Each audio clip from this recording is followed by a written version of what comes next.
Al amanecer sobre el desierto egipcio, un sonido ominoso de cadenas, arrastrándose, y látigos, chasqueando llena el aire. Siluetas de hombres y mujeres hebreos agotados, sus rostros marcados por el sufrimiento, arrastran pesados ladrillos hacia una estructura monumental. El sudor y el polvo cubren su piel mientras un lamento colectivo se eleva, casi perdido bajo los brutales sonidos de la opresión. Un imponente guardián egipcio los observa con frío desdén, su presencia un crudo símbolo de su difícil situación. El sol del desierto proyecta largas sombras, pintando un cuadro vívido de desesperación y trabajo interminable. Bajo el calor sofocante de los hornos de ladrillos, mujeres con bebés atados a sus espaldas mezclan barro, sus movimientos lentos y pesados. Hombres con rostros sombríos, jóvenes y viejos, moldean ladrillos con dificultad, sus cuerpos cubiertos de hollín y sudor. Un niño pequeño, no mayor de 5 años, forcejea con un ladrillo demasiado grande. Luego se estremece cuando el látigo de un guardia chasquea en el aire. Lágrimas silenciosas corren por los rostros de las madres, sus ojos reflejando una desesperación insoportable y profunda. En una humilde cabaña hebrea, una parpadeante lámpara de aceite proyecta sombras largas y danzantes, insinuando la oscuridad tanto dentro como fuera. Jochebed, con el rostro marcado por el amor y la tristeza, envuelve cuidadosamente a su hijo recién nacido en una cesta de juncos trenzados, un acto desesperado de protección. Amrán observa, con los ojos llenos de desesperación impotente, el peso del decreto del faraón aplastando su espíritu. El lejano y rítmico sonido de los tambores egipcios resuena, un escalofriante recordatorio de la amenaza siempre presente para su hijo pequeño. Débiles llantos de otros bebés perforan la noche, una sinfonía de pavor que confirma el horrible decreto contra los infantes varones hebreos. La terrible resolución de Jochebed se endurece.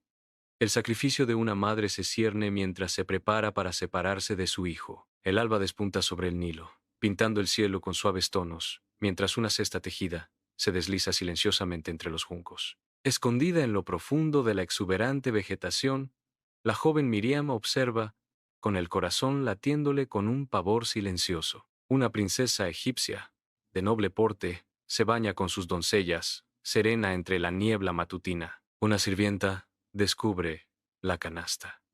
Su jadeo interrumpe la tranquila mañana, mientras el llanto de un bebé llena el aire. La princesa, conmovida por la difícil situación del infante, rescata al bebé, con el rostro marcado por la compasión. Miriam observa, con lágrimas corriendo por su rostro, cómo se llevan a su hermano hacia un destino desconocido. El sol implacable abraza el desierto de Madián, proyectando largas sombras sobre la tierra reseca. Moisés, una figura curtida con ropa sencilla de pastor, guía a su rebaño, su rostro bronceado por años de sol. Con el bastón en la mano, camina con aire pensativo, buscando nuevos pastos en la vasta y serena soledad.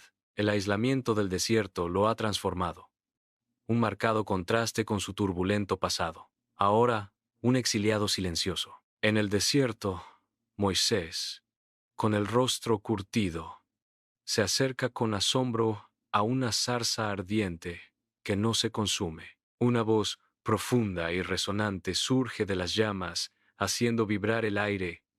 Moisés, Moisés. Moisés, abrumado, se cubre el rostro con las manos y pregunta tembloroso: ¿quién eres? La voz se revela, encomendándole la misión de liberar a su pueblo, mientras incredulidad y temor luchan en su rostro. Moisés y Aarón se mantienen firmes en el gran palacio de Faraón, el aire denso de tensión y el peso de su súplica. El joven Faraón, arrogante y poderoso, está rodeado de sus sacerdotes y consejeros, una imagen de autoridad absoluta. La voz de Moisés resuena con inquebrantable convicción. Deja ir a mi pueblo. El faraón se burla, sus ojos brillando con desdén.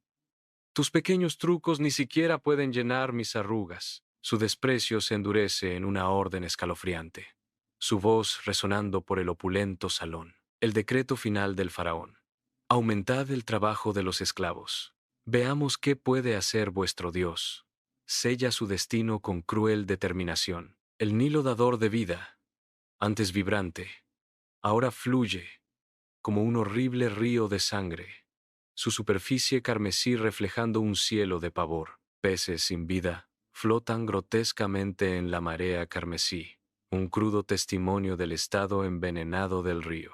El pueblo egipcio, atenazado por el terror, busca frenéticamente cualquier fuente de agua limpia, con sus rostros marcados por la desesperación. Los sacerdotes egipcios, su magia impotente, intentan replicar el milagro, sus rostros contorsionados por la desesperación. Faraón, con el rostro enmascarado por una furiosa rebeldía, se niega a ceder, su corazón endureciéndose con cada momento de calamidad. La primera plaga deja una marca indeleble de horror en la tierra, un presagio aterrador de la ira divina. El opulento palacio es una escena de caos absoluto, con ranas gordas y viscosas saltando y croando, haciendo que los suelos de mármol sean traicioneros. Los egipcios se rascan incesantemente mientras los piojos infestan su piel y sus animales, mientras una densa nube de moscas zumbantes cubre cada superficie. El faraón camina de un lado a otro,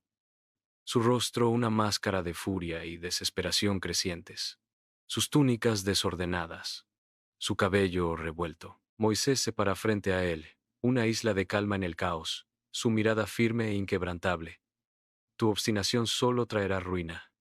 Deja ir a mi pueblo. El campamento hebreo yace envuelto en la opresiva oscuridad de la noche, iluminado solo por las llamas danzantes de innumerables fogatas. Las familias se mueven con una urgencia silenciosa, preparándose para la Pascua, sus rostros marcados por una mezcla de miedo y fe inquebrantable. Con solemne reverencia, sacrifican corderos. Luego marcan los postes de sus puertas con sangre. Un ritual contra el terror que se avecina. Bajo la pálida luz de la luna, comen apresuradamente, con los ojos fijos en un horizonte invisible, listos para una liberación que se siente en el aire. Esta es la noche de la plaga final. Un momento de profunda expectación y la feroz promesa de libertad. En la opulenta cámara, el faraón se despierta con un grito desgarrador, su porte regio hecho añicos. Su primogénito, el heredero, yace trágicamente inmóvil y sin vida, un golpe devastador para el corazón del faraón. A lo largo de Egipto, un lamento fúnebre se eleva, una sinfonía de dolor que resuena por todos los primogénitos fallecidos. Devastado y completamente destrozado, el faraón convoca a Moisés y a Aarón en la oscuridad de la noche. Su resistencia finalmente rota. Su voluntad, una vez inquebrantable ahora, se desmorona bajo el peso del dolor. Lleva a tu gente y sal de Egipto inmediatamente, ordena el faraón, su voz ronca de desesperación. Una vasta multitud de hebreos, hombres, mujeres y niños, con sus rebaños, salen de Egipto. De día, una magnífica columna de nube guía su épico viaje, un faro de presencia divina. Por la noche, una ardiente columna de fuego ilumina su camino, perforando la oscuridad del desierto. La euforia de la libertad, recién descubierta, choca con la cruda incertidumbre del vasto desierto que se extiende por delante. El faraón, consumido por el arrepentimiento, moviliza su poderoso ejército, sus carros tronando por las arenas. Una amenazante nube de polvo se levanta en la distancia, señalando su implacable persecución. Bajo la pálida luz de la luna, el mar rojo resplandece mientras el pueblo hebreo, con rostros marcados por el miedo, queda atrapado por las turbulentas aguas. El lejano estruendo del ejército egipcio que se aproxima se hace más fuerte, provocando olas de pánico entre la multitud desesperada. Moisés, con el rostro cubierto por una solemne determinación, extiende su bastón hacia el mar, sus labios moviéndose en oración silenciosa. Un viento poderoso azota el agua, partiéndola, creando un camino seco flanqueado por imponentes muros de agua, iluminado por una columna de fuego. El ejército egipcio, una fuerza implacable, carga sobre el lecho marino recién formado, sus carros tronando tras los hebreos que huyen. Moisés, con el rostro marcado por una divina determinación, extiende su mano, ordenando que las colosales paredes de agua se desplomen con un rugido apocalíptico. Los carros y soldados egipcios son engullidos, desapareciendo bajo las furiosas y agitadas profundidades. La primera luz del amanecer revela un mar tranquilo e inmaculado, como si el ejército nunca hubiera existido. Miriam, radiante de exultación, dirige un baile alegre con panderetas, celebrando su milagrosa liberación. Bajo el implacable sol del desierto, el pueblo hebreo avanza con dificultad, sus rostros marcados por el cansancio y la sed. Murmullos de descontento surgen, quejas contra Moisés y Dios, mientras su fe parpadea como una llama moribunda. Cada mañana, el maná, blanco y brillante como el rocío, cubre la tierra, un regalo milagroso de los cielos. Moisés, con la mirada fija en el horizonte lejano, los guía con paciencia inquebrantable, a pesar de sus corazones endurecidos. El monte Sinaí tiembla y echa humo, envuelto en una densa nube, mientras los relámpagos cruzan el cielo y los truenos retumban. La voz imponente de Dios resuena, entregando los 10 mandamientos a Moisés en medio de la asombrosa demostración. Abajo, la gente observa con asombro y terror, siendo testigos de la profunda manifestación del Todopoderoso. Este momento fundacional los transforma de esclavos. El libro de Éxodo se abre con la promesa de un pueblo elegido, pero pronto, esa esperanza se ve ensombrecida por la dura opresión. Los hijos de Israel, bendecidos, fructificaron y se multiplicaron sin cesar. La tierra de Egipto se llenó de su presencia, un pueblo numeroso y fuerte. Lo que una vez fue una pequeña familia, ahora era una nación en crecimiento. Sin embargo, un nuevo faraón ascendió al trono, uno que no conocía a José. El temor y la desconfianza llenaron su corazón ante la multitud de hebreos. Pensó, debemos ser astutos con ellos, para que no se sigan multiplicando. Así, bajo el yugo de la tiranía, comenzó la cruel esclavitud. Capitanes de tributo fueron designados para supervisar su trabajo forzado. Fueron obligados a construir ciudades de almacenaje para el faraón. Con sudor y lágrimas, edificaron Pitón y Ramesés, monumentos a su sufrimiento. El trabajo era brutal, agotador, y el yugo sobre sus hombros, insoportable. Pero, para asombro de sus opresores, cuanto más los oprimían, más crecían. La población hebrea seguía multiplicándose, desafiando la voluntad del faraón. Entonces, una orden aún más oscura y despiadada fue pronunciada. Todo niño hebreo varón que naciera debía ser arrojado al río Nilo para morir.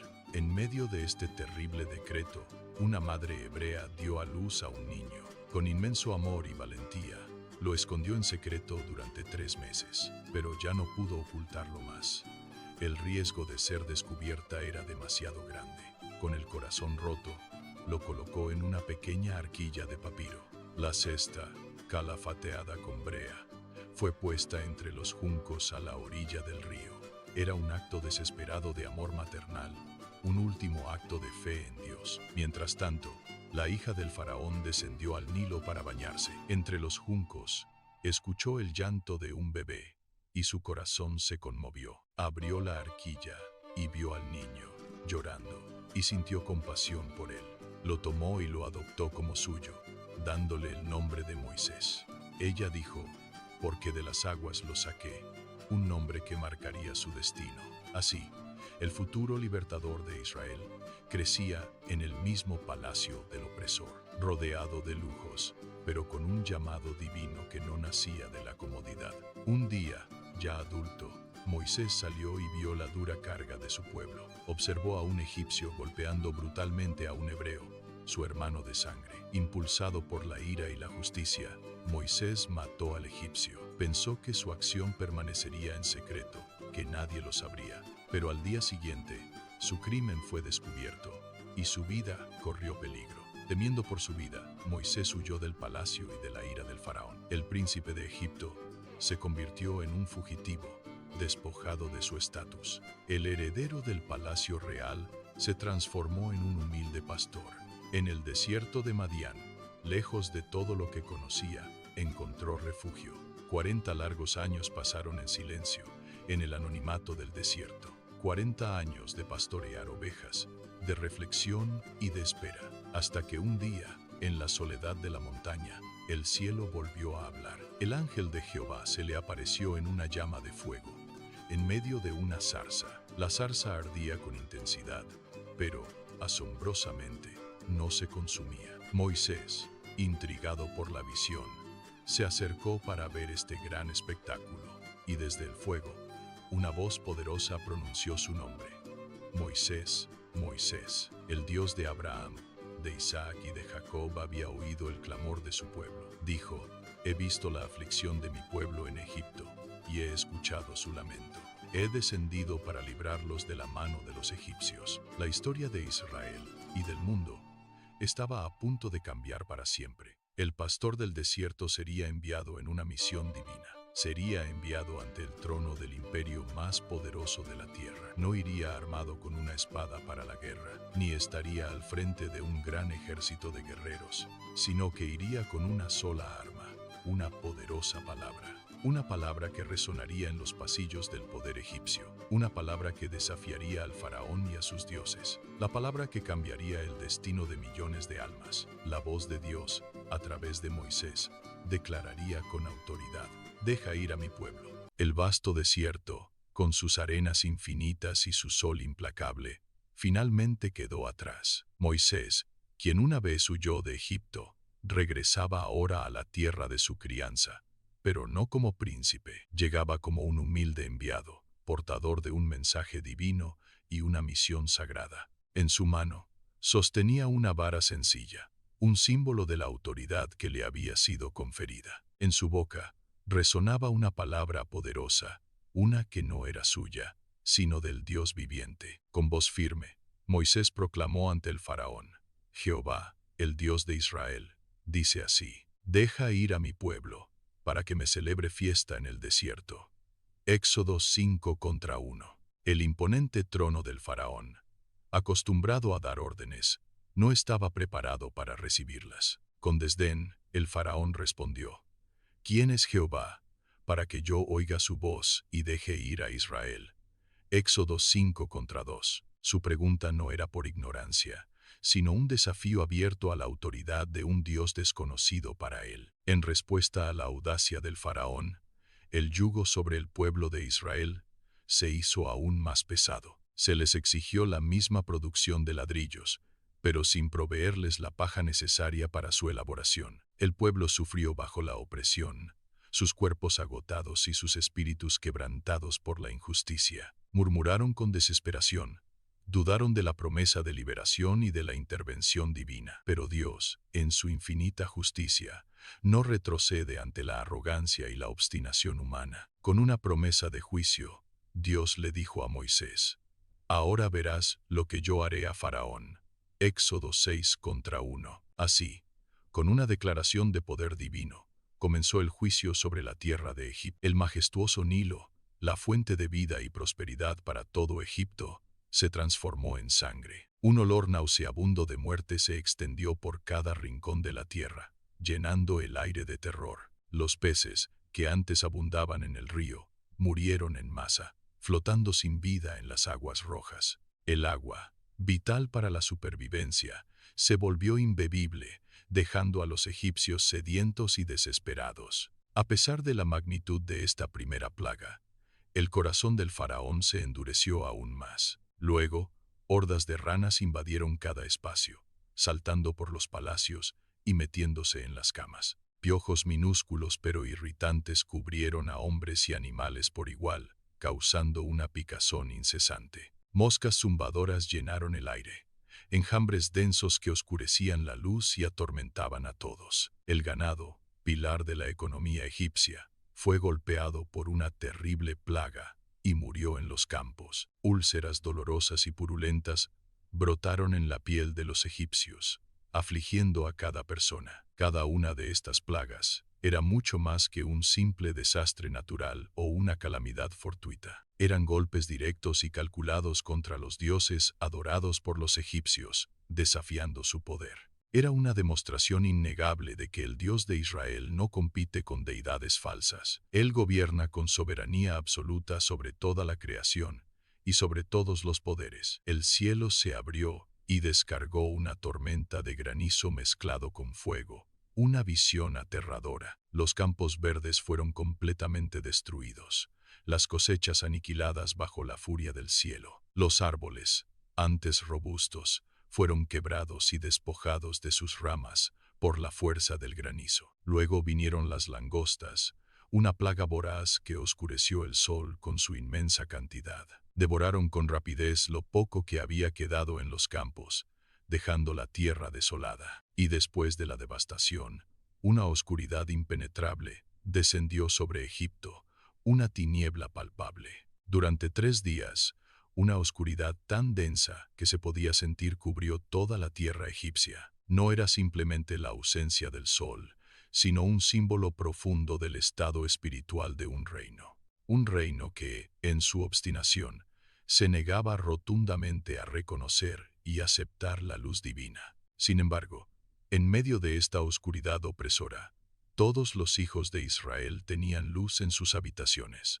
Éxodo 10:23. Dios, en su justicia y misericordia, siempre hace una clara diferencia entre su pueblo y los demás. En cada advertencia, Moisés anunciaba el juicio inminente antes de que éste se manifestara. Cada vez se ofrecía una oportunidad para que el faraón y su pueblo se arrepintieran y se rindieran. Pero el corazón del faraón, en su orgullo, se endurecía más y más con cada plaga que pasaba. Entonces, con un tono solemne y grave, fue anunciada la última y más terrible de las plagas. Esta vez, el juicio no sería sobre los ríos, ni sobre el ganado, ni sobre la piel de los hombres. No sería sobre los campos fértiles, ni sobre los cielos, sino sobre lo más preciado de cada hogar. Sería sobre los primogénitos de Egipto, una plaga que golpearía el corazón de cada familia. Morirá todo primogénito en tierra de Egipto,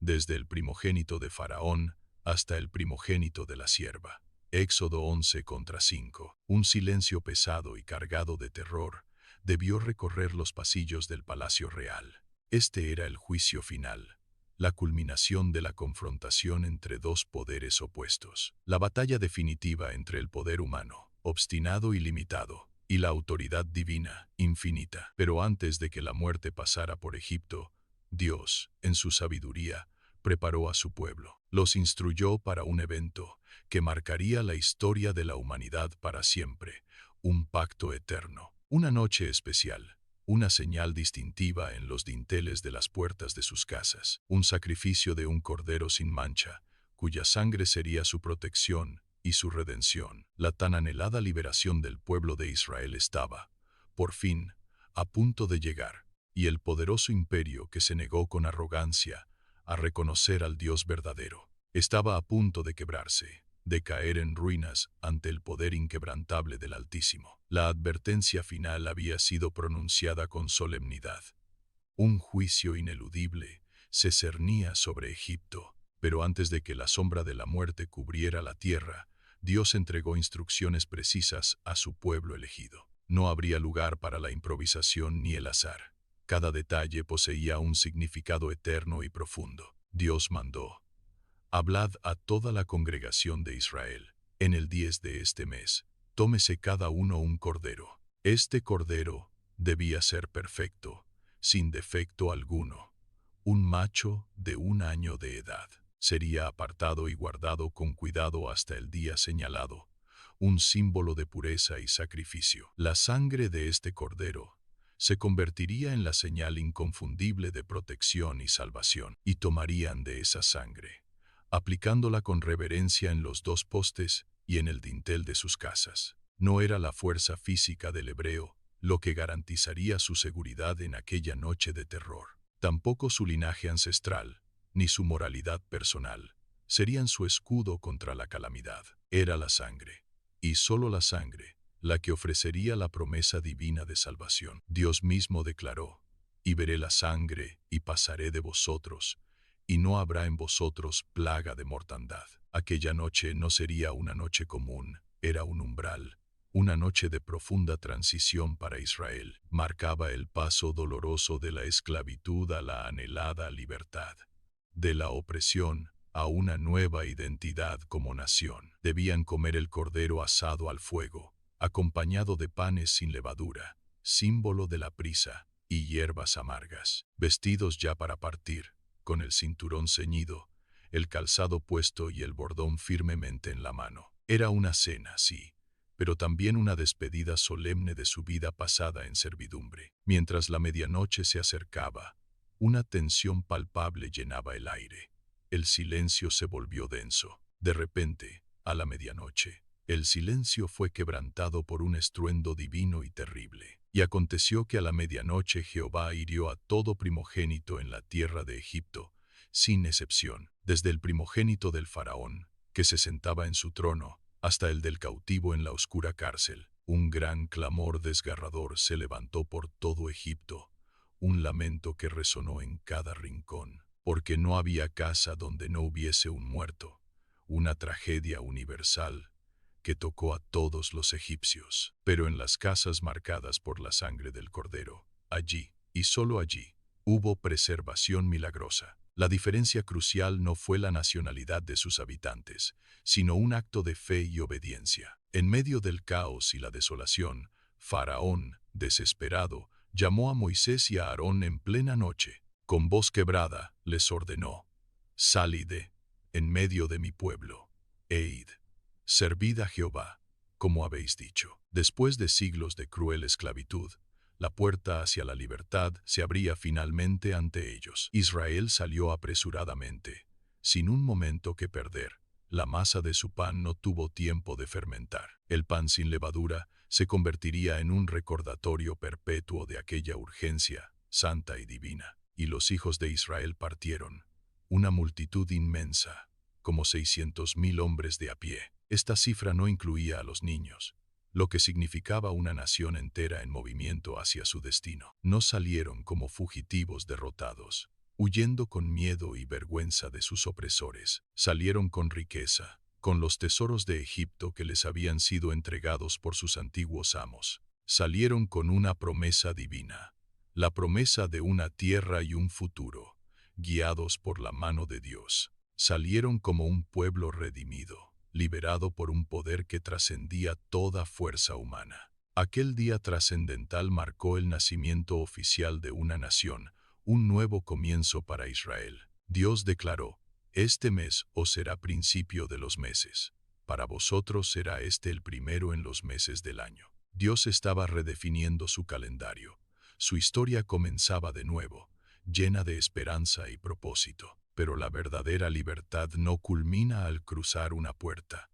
Apenas comienza el largo y arduo camino. El vasto y desconocido desierto se extendía ante ellos, un desafío formidable que debían enfrentar. El imponente Mar Rojo bloqueaba su paso, una barrera aparentemente insuperable en su huida, y el corazón obstinado de Faraón aún no había terminado de endurecerse, presagiando más pruebas. La noche de Pascua, con todos sus detalles, quedó establecida como un memorial eterno para todas las generaciones. Generación tras generación, recordaría con gratitud que no fue su propia espada la que los liberó de la esclavitud. Fue la sangre del Cordero, el sacrificio que marcó la diferencia entre la vida y la muerte. Fue la mano poderosa de Dios, que obró milagros y abrió caminos donde no los había. Mientras avanzaban hacia lo desconocido, una columna de nube los guiaba visiblemente de día. Esta nube les ofrecía sombra y dirección,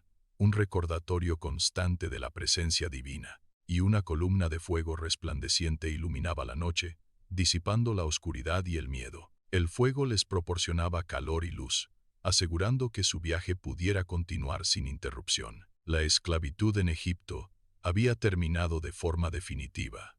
Un capítulo doloroso de su historia se cerraba. Pero el viaje hacia la tierra prometida, hacia la plenitud de la promesa divina, apenas comenzaba. Cada paso en el desierto sería una lección de fe, de dependencia en el Dios que los había liberado. Los desafíos que enfrentarían moldearían su carácter y fortalecerían su identidad como pueblo de Dios. La memoria de la Pascua sería un ancla, recordándoles el costo de su redención y la fidelidad de su libertador. Con cada amanecer en el desierto, la promesa de una nueva vida se renovaba, guiada por la presencia divina. El futuro, aunque incierto, estaba en las manos de aquel que los había sacado de la casa de servidumbre. Así, el pueblo de Israel continuó su marcha, un testimonio viviente del poder y la gracia de Dios. El viaje hacia la libertad completa y la herencia prometida apenas había dado sus primeros, pero firmes, pasos. La libertad había comenzado para el pueblo de Israel, pero su seguridad aún no estaba garantizada. Dios guiaba a su pueblo con una columna de nube durante el día, protegiéndolos del sol abrasador. Por la noche, una columna de fuego iluminaba su camino, brindando calor y dirección en la oscuridad. Jehová iba delante de ellos en todo momento, asegurando que nunca caminaran solos por el desierto. Sin embargo, el camino que Dios eligió para ellos no era el más corto ni el más fácil de recorrer. Los condujo deliberadamente hacia la inmensidad del desierto, en dirección al imponente Mar Rojo. Entonces, en un giro inesperado de los acontecimientos, el corazón del faraón volvió a endurecerse. Lleno de ira y arrepentimiento, Faraón se lamentó: ¿cómo hemos dejado ir a Israel para que no nos sirva? El ejército más poderoso del mundo, con su imponente fuerza militar, se puso en marcha con furia. Carros de guerra, caballos veloces y capitanes experimentados avanzaban con determinación implacable. El pueblo de Israel levantó sus ojos hacia el horizonte y vio el polvo del ejército egipcio acercándose. Delante de ellos se extendía la vasta e infranqueable barrera del Mar Rojo, bloqueando su escape. Detrás, los carros de guerra egipcios se acercaban rápidamente, atrapándolos entre el mar y el ejército. Alrededor, el desierto árido y desolado ofrecía ningún refugio ni vía de escape para el pueblo. Un miedo abrumador se apoderó del pueblo de Israel, que comenzó a clamar a Moisés con desesperación. ¿Acaso no había suficientes sepulcros en Egipto que nos has sacado para que muramos en el desierto? La fe que habían celebrado con la Pascua ahora temblaba y flaqueaba ante la inminente amenaza. Pero Moisés, con una voz firme y llena de convicción, respondió con una declaración que atravesó el temor. No temáis, estad firmes, y ved la salvación que Jehová hará hoy con vosotros en este lugar. No era el momento de retroceder ante el peligro, ni de intentar negociar con el enemigo. Era el momento crucial de confiar plenamente en el poder y la providencia de Dios para su liberación. Entonces, la voz de Dios resonó, dirigiéndose a Moisés: ¿por qué clamas a mí? Di a Israel que marchen. Y así, llegó el momento decisivo que marcaría la historia de Israel para todas las generaciones futuras. Moisés, obedeciendo la orden divina, extendió su vara sobre las aguas turbulentas del Mar Rojo. Un viento poderoso comenzó a soplar con fuerza sobrenatural, rugiendo durante toda la noche. Lentamente, las inmensas aguas del mar comenzaron a dividirse, revelando el lecho marino seco. Un imponente muro de agua se alzaba a la derecha, desafiando las leyes naturales de la física. Otro muro de agua se erigía a la izquierda, formando un pasillo seco en medio del vasto océano. El pueblo de Israel, asombrado y lleno de esperanza, cruzó en medio del mar sobre tierra firme. No fue un mero símbolo ni una ilusión óptica. Fue una manifestación palpable del poder divino. El mismo mar que había abierto un camino milagroso para los hebreos se convirtió en juicio. Cuando el ejército egipcio, cegado por la persecución, entró tras ellos en el lecho marino, Dios trastornó las ruedas de sus carros, haciendo que se atascaran y avanzaran con gran dificultad. El pánico se apoderó de los egipcios en medio del mar. Al darse cuenta de su terrible situación, Moisés, una vez más, extendió su mano sobre las aguas, siguiendo la instrucción de Dios, y el mar, con una fuerza abrumadora, regresó a su lugar, cubriendo todo el lecho marino. Las aguas cubrieron los carros, los caballos y a todo el ejército de Faraón, sin dejar rastro. Así salvó Jehová aquel día a Israel de mano de los egipcios, dice la Escritura con claridad. El enemigo que habían visto con tanto temor Nunca más lo volverían a ver en toda su vida. La orilla del mar, ahora segura, se transformó en un altar espontáneo de gratitud y alabanza a Dios. Entonces, Moisés y todos los hijos de Israel comenzaron a cantar con gran alegría y fervor. Entonaron: «Cantaré yo a Jehová, porque se ha magnificado grandemente en su poder y gloria. Ha echado en el mar al caballo y al jinete», proclamaron con voces unidas en un coro de victoria. Era el primer gran cántico de liberación, un himno poderoso que resonaría por generaciones. María, la profetisa y hermana de Moisés, tomó un pandero y comenzó a danzar con gozo. Las mujeres de Israel se unieron a ella, danzando y cantando en celebración de la victoria divina. La victoria no fue el resultado de la fuerza humana, sino un milagro innegable del poder de Dios. El mar, que al principio parecía un obstáculo insuperable, se convirtió en el escenario de un milagro. Pero el eco del canto de victoria aún resonaba cuando el desierto comenzó a probar sus corazones, porque salir de Egipto físicamente es un acto de poder y una liberación asombrosa. Pero sacar a Egipto, sus costumbres y su mentalidad del corazón, es un proceso mucho más largo. La travesía hacia la tierra prometida, llena de desafíos y aprendizajes, apenas comenzaba. El pueblo de Israel enfrentaría pruebas de fe y obediencia en su largo viaje por el desierto. Cada paso los acercaría más a su destino, pero también los confrontaría con sus propias debilidades. Dios los guiaría, los sustentaría y los transformaría en un pueblo santo y apartado para Él. La promesa de una tierra donde fluye leche y miel los impulsaría a seguir adelante. Aprenderían a depender completamente de Dios en cada necesidad, confiando en su provisión. El desierto sería su escuela, donde la fe se forjaría y la identidad de Israel se consolidaría. La historia del Mar Rojo les recordaría siempre el poder inquebrantable de su Dios. La verdadera libertad, la del corazón, sería el mayor milagro en su. Después del grave pecado del becerro de oro, la intercesión de Moisés fue crucial para el pueblo. Tras la renovación solemne del pacto, Dios reafirmó un propósito eterno para su pueblo elegido.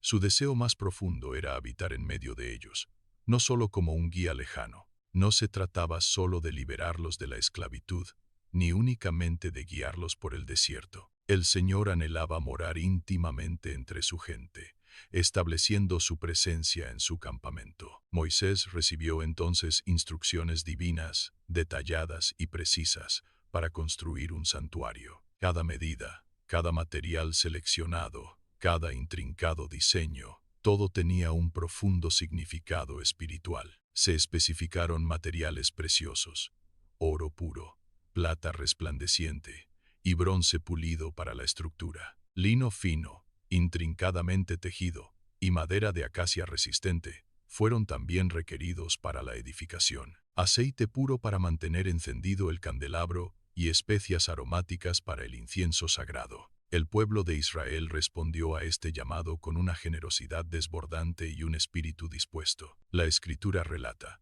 «Y vino todo varón a quien su corazón estimuló».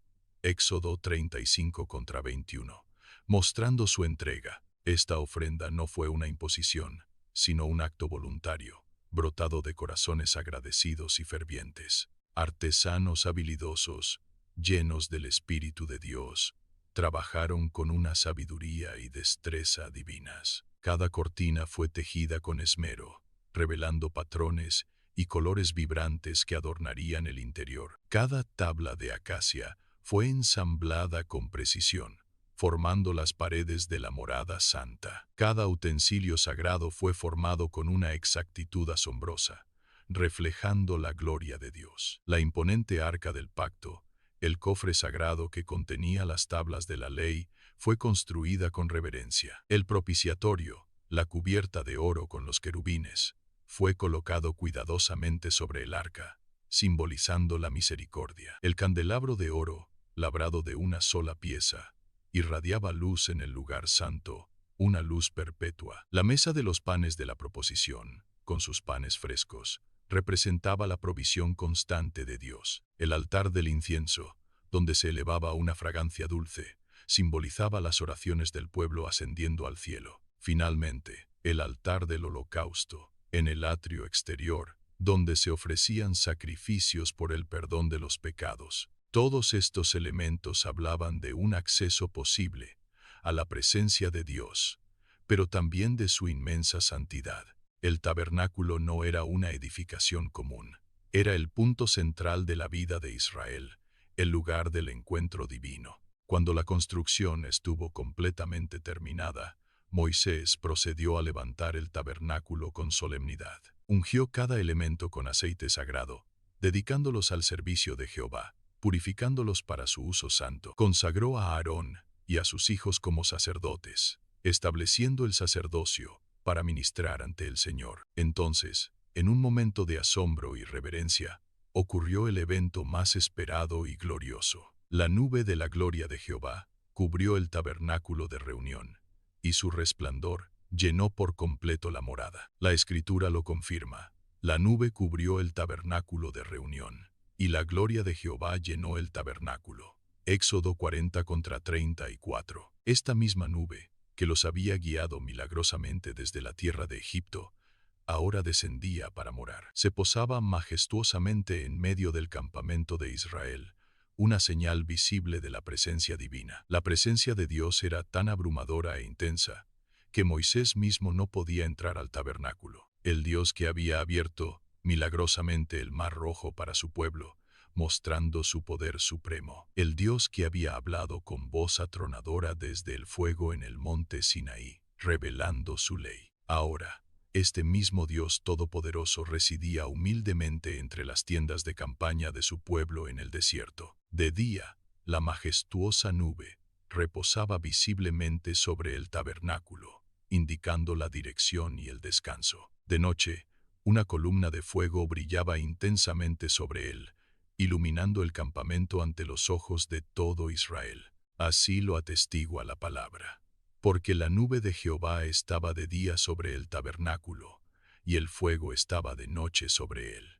Éxodo 40:38. Este es el glorioso y significativo cierre del libro de Éxodo.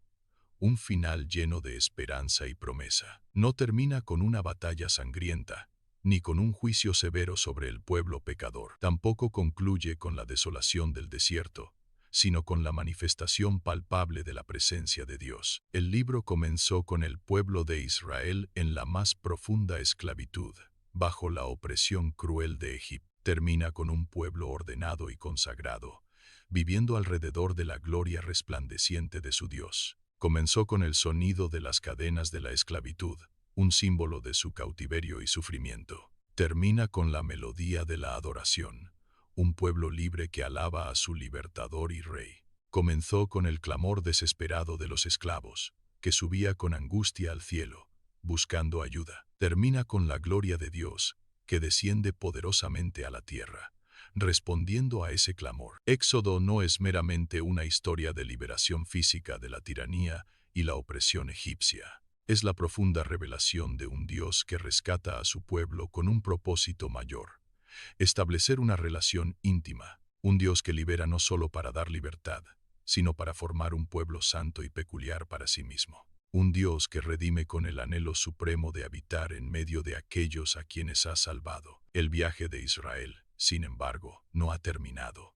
Aún quedan muchos desiertos por cruzar en su camino. Aún queda la tierra prometida por conquistar, un destino que les espera más allá de las pruebas. Pero ahora el pueblo de Dios sabe una verdad fundamental, algo que jamás olvidarán en su peregrinaje: donde la presencia de Dios se mueve, donde su gloria se manifiesta, allí está el camino seguro y verdadero. Y mientras la nube de la gloria de Jehová se levante del tabernáculo, ellos marcharán con confianza, seguirán la guía divina, sabiendo que su Dios está con ellos en cada paso de su jornada. La presencia de Dios es su brújula, su protección y su esperanza en el vasto. El eco del canto de victoria en el Mar Rojo aún resonaba en sus corazones, un recuerdo fresco de la liberación divina. Sin embargo, el implacable desierto no celebraba triunfos pasados. Presentaba nuevos desafíos con cada paso. 3 largos días, Caminaron bajo un sol abrasador, sus esperanzas disminuyendo con cada duna, sin hallar una gota de agua. El sol ardía inclemente en el cielo azul, castigando la tierra y a los viajeros con su calor implacable. La arena, caliente como brasas, quemaba los pies descalzos y cansados de la multitud, haciendo cada paso una tortura. Sus gargantas se secaban, ásperas y doloridas, anhelando desesperadamente el alivio de un sorbo de agua fresca. Cuando finalmente encontraron agua en un lugar llamado Mara, la alegría inicial se convirtió en amarga desilusión. No pudieron beberla. El agua era intragable, tan amarga que les revolvía el estómago con cada intento. Entonces, el pueblo, frustrado y sediento, comenzó a murmurar con descontento contra su líder, Moisés. Con voces llenas de queja, preguntaron: ¿qué hemos de beber ahora? Éxodo 15:24. Su fe flaqueando rápidamente. La libertad recién obtenida, por la que tanto habían luchado, parecía desvanecerse ante la cruda incomodidad del desierto. Moisés, con el corazón apesadumbrado por el sufrimiento de su gente, clamó a Jehová en busca de ayuda y dirección. Y Dios, en su infinita sabiduría, le mostró un árbol singular, indicándole que lo usara de una manera inesperada. Moisés, obedeciendo la instrucción divina, echó el árbol en las aguas amargas, observando con expectación. Milagrosamente, las aguas se endulzaron al instante, volviéndose potables y refrescantes para todos los sedientos. Este evento no fue solo un milagro físico que sació su sed, fue una profunda lección espiritual para el pueblo. El mismo Dios que había abierto las poderosas aguas del Mar Rojo, ahora endulzaba las amarguras de su camino. Pero el proceso de formación y prueba continuó. El desierto tenía más lecciones que enseñar a Israel. En el desierto de Sin, una nueva aflicción comenzó a apretar sus estómagos. El hambre se hizo sentir con fuerza. Y una vez más, la murmuración y la queja surgieron entre la multitud, olvidando las provisiones pasadas. Con desesperación, exclamaron: «Ojalá hubiéramos muerto por mano de Jehová en la tierra de Egipto». Éxodo 16:3. La memoria, frágil y selectiva, se distorsiona fácilmente cuando el corazón está lleno de duda y temor. Olvidaron rápidamente los látigos de la esclavitud y la opresión, y solo recordaban las ollas de carne de Egipto. Entonces Dios, compasivo y fiel, prometió algo sobrenatural para saciar su hambre y fortalecer su fe. Anunció: «He aquí yo os haré llover pan del cielo». Éxodo 16:4. Una provisión milagrosa e inesperada. A la mañana siguiente, al disiparse el rocío matutino, una visión asombrosa apareció sobre la tierra. Una cosa menuda, fina como escarcha, cubría el suelo del desierto, brillando bajo los primeros rayos del sol. El pueblo, asombrado y curioso, preguntó entre sí: «¿Qué es esto?», sin comprender su significado. Moisés, con una sonrisa de alivio, respondió: «Es el pan que Jehová os da para comer», revelando el milagro. Era el maná, el pan celestial que los alimentaría en su travesía por el desierto, una provisión diaria. Cada día debían recoger solo lo necesario para ese día.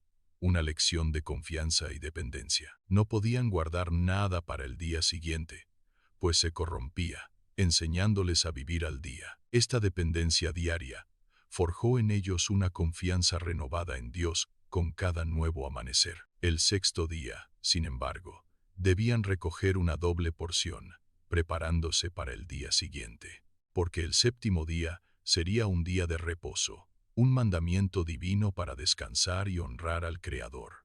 Así aprendieron que la provisión no solo viene del cielo, sino que el descanso también es un mandato sagrado. Sin embargo, la prueba de su fe regresó en Refidim, donde nuevamente se encontraron sin agua. El pueblo, impaciente y desconfiado, volvió a contender con Moisés, su sed física y espiritual creciendo. Con voces desafiantes, preguntaron: «¿Está, pues, Jehová entre nosotros, o no?». Éxodo 17:7, dudando de su presencia. No era solo una sed física lo que los atormentaba.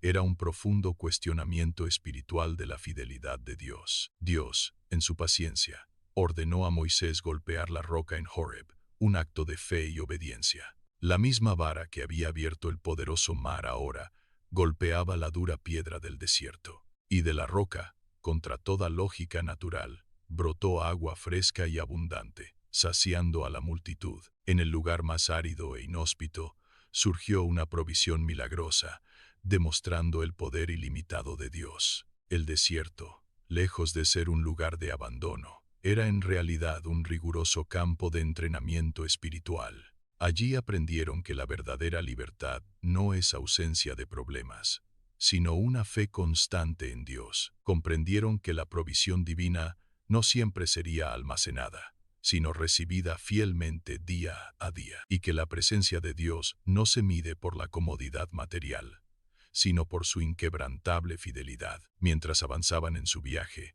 enfrentaron su primera batalla contra el feroz pueblo de Amalek. Moisés subió a la cima de un monte, llevando la vara de Dios en su mano, un símbolo de autoridad divina. Mientras sus manos se mantenían en alto en intercesión, Israel prevalecía en la batalla, ganando terreno. Pero cuando sus brazos se cansaban y bajaban, el enemigo Amalek comenzaba a avanzar, recuperando la ventaja. Aarón y Hur, viendo la situación crítica, sostuvieron los brazos de Moisés firmemente hasta la puesta del sol. Gracias a esta unidad y apoyo, la victoria de Israel sobre Amalek fue completa y decisiva. El desierto revelaba una verdad profunda y esencial para la formación de la nación de Israel. No solo necesitaban milagros espectaculares, necesitaban aprender la dependencia total de Dios. Necesitaban unidad entre ellos y la intercesión constante de sus líderes para superar los desafíos. Habían salido de Egipto por el poder de Dios,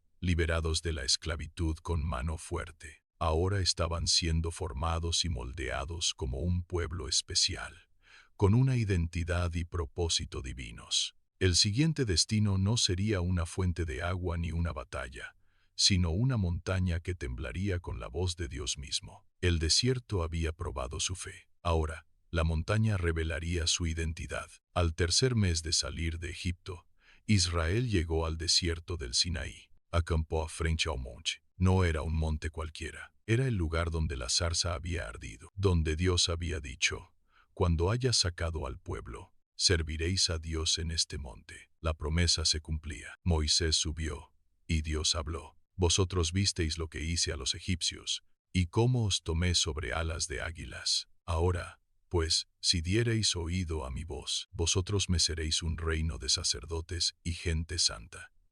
Éxodo 19 contra 4 hasta 6. No solo eran liberados, eran llamados. Dios ordenó que el pueblo se santificara, lavaran sus vestidos, se prepararan, porque al tercer día Jehová descendería ante los ojos de todo el pueblo. Y llegó el momento: truenos, relámpagos, nube espesa, sonido de trompeta muy fuerte. El monte Sinaí humeaba, y todo el monte se estremecía en gran manera. Éxodo 19:18. No era espectáculo, era revelación. Dios descendía en fuego. El pueblo tembló. Moisés habló, y Dios respondió con voz tronante. Entonces fueron pronunciadas palabras que marcarían la historia moral de la humanidad. No tendrás dioses ajenos delante de mí. No te harás imagen. No tomarás el nombre de Jehová tu Dios en vano. Acuérdate del día de reposo. Honra a tu padre y a tu madre. No matarás. No cometerás adulterio. No robarás, no hablarás contra tu prójimo falso testimonio, no codiciarás. No eran sugerencias, eran pacto. El pueblo tuvo miedo y pidió que Moisés hablara con Dios en su lugar. Pero Dios no solo entregó mandamientos, entregó principios de justicia, adoración y santidad. Estableció normas para la vida en comunidad. Mostró que la libertad sin dirección se convierte en caos. Moisés subió de nuevo al monte. Allí recibió instrucciones detalladas sobre el altar, el sacerdocio y algo más profundo, un lugar donde Dios habitaría en medio de su pueblo. El Sinaí no fue solo un monte de fuego, fue el lugar donde una multitud de esclavos se convirtió en nación con propósito. La voz que partió el mar ahora escribía ley en piedra, y mientras Moisés permanecía en la presencia divina, el pueblo abajo enfrentaría una prueba distinta, no de hambre, no de sed, sino de fidelidad. porque esperar en silencio también es una prueba. Y el siguiente capítulo revelaría la fragilidad del corazón humano frente a la ausencia aparente. Mientras Moisés estaba en la cima del monte, recibiendo las tablas de la ley, abajo, el corazón del pueblo comenzaba a desviarse. Moisés permanecía 40 días y 40 noches en la presencia de Dios. El pueblo, sin ver a su líder, comenzó a impacientarse. Se acercaron a Aarón y dijeron: «Levántate, haznos dioses que vayan delante de nosotros». La libertad aún no había expulsado la mentalidad de esclavitud. Egipto había salido de sus cuerpos, pero no de sus pensamientos. Aarón cedió a la presión del pueblo.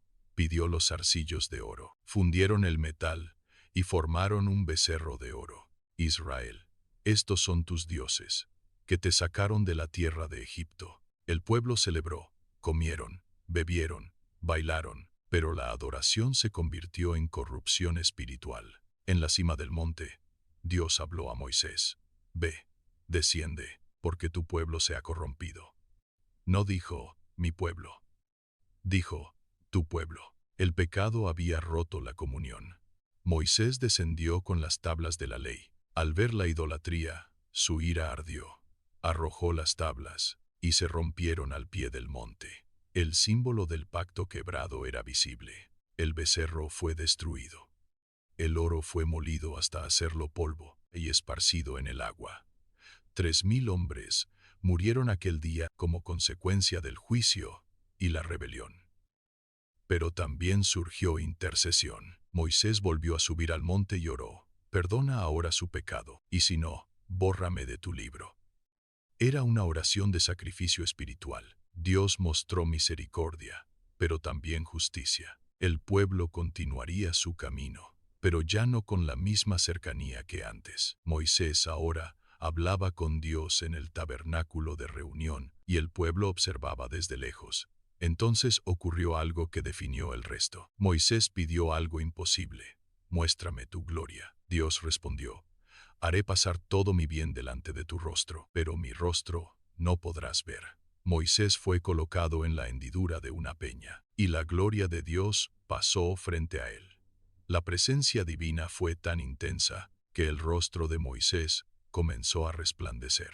Cuando descendió al campamento, el pueblo tuvo que cubrir su rostro con un velo, porque la gloria de Dios aún brillaba en su piel.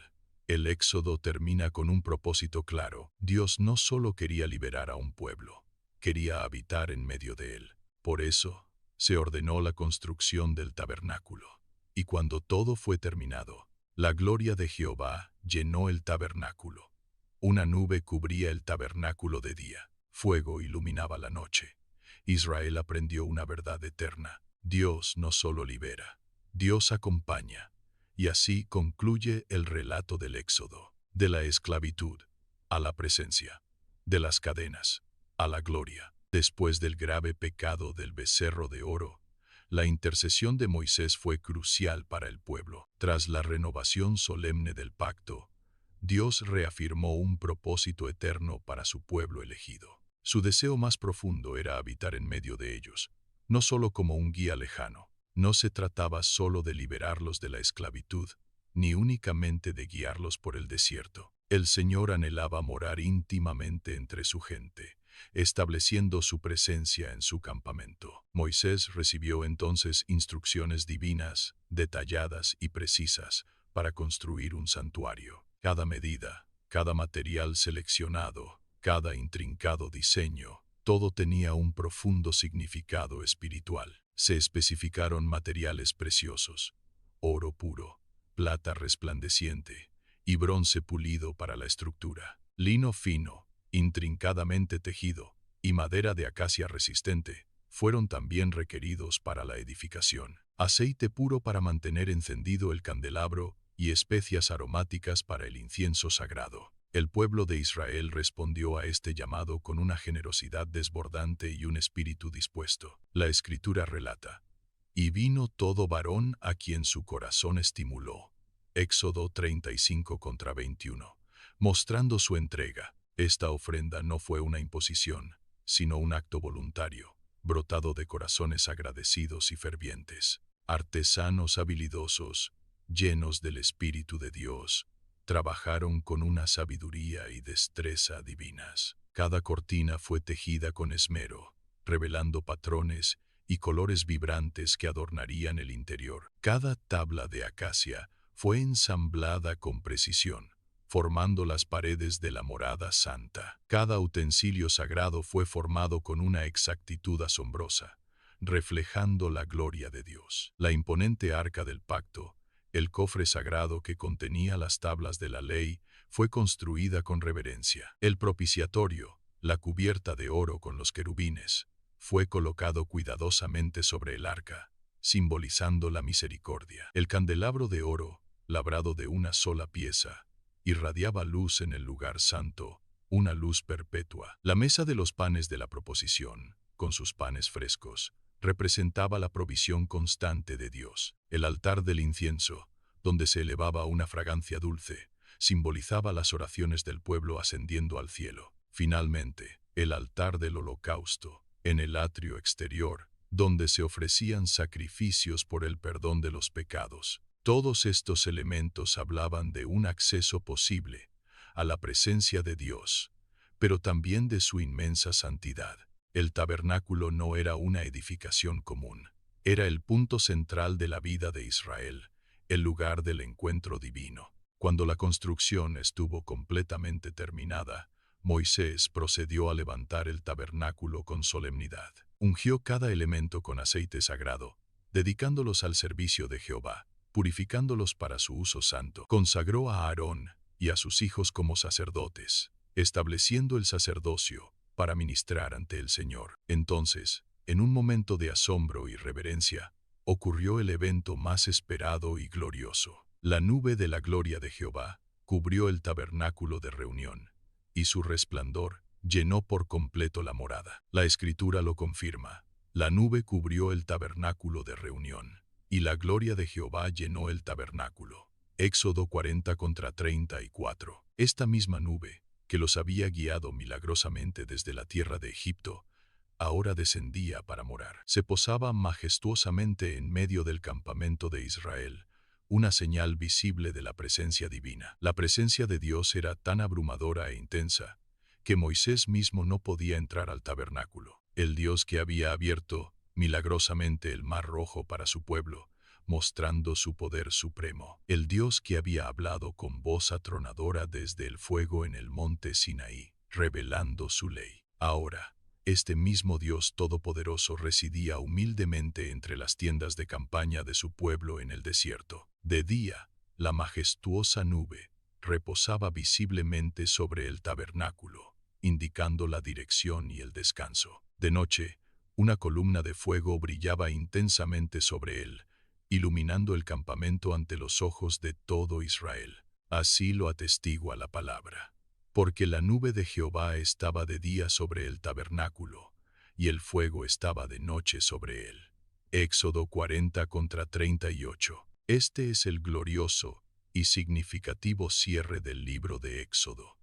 Un final lleno de esperanza y promesa. No termina con una batalla sangrienta, ni con un juicio severo sobre el pueblo pecador. Tampoco concluye con la desolación del desierto, sino con la manifestación palpable de la presencia de Dios. El libro comenzó con el pueblo de Israel en la más profunda esclavitud, bajo la opresión cruel de Egipto. Termina con un pueblo ordenado y consagrado, viviendo alrededor de la gloria resplandeciente de su Dios. Comenzó con el sonido de las cadenas de la esclavitud, un símbolo de su cautiverio y sufrimiento. Termina con la melodía de la adoración, un pueblo libre que alaba a su libertador y rey.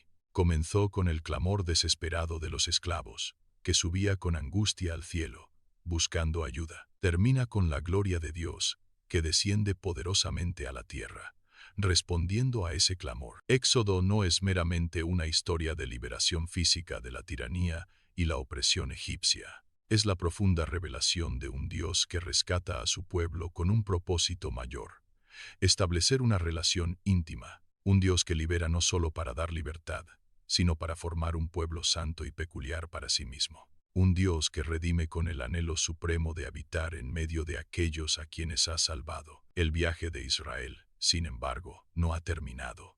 Aún quedan muchos desiertos por cruzar en su camino. Aún queda la tierra prometida por conquistar.